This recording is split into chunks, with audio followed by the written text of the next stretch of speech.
کاش آج میں اپنے دیس میں ہوتا۔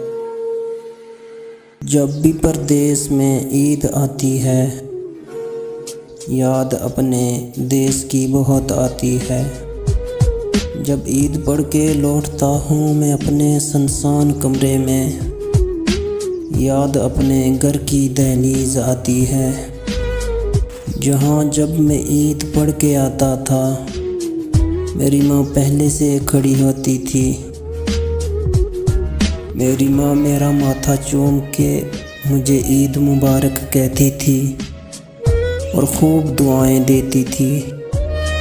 آج بھی میری ماں اسی دہلیز پہ بیٹھی ہوگی، اور جب سب عید پڑھ کے گھر لوٹ آئے ہوں گے میری ماں کی آنکھوں میں آنسو آئے ہوں گے۔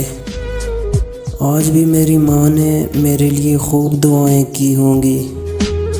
پھر سارا دن گم سم ہو کے عید گزاری ہوگی۔ کاش آج میں پردیس میں نہ ہوتا، کاش آج میں اپنے دیس میں ہوتا، اور آج بھی میری ماں نے میرا ماتھا چوم کے مجھے عید مبارک کہا ہوتا۔ آج بھی میری ماں نے میرا ماتھا چوم کے مجھے عید مبارک کہا ہوتا۔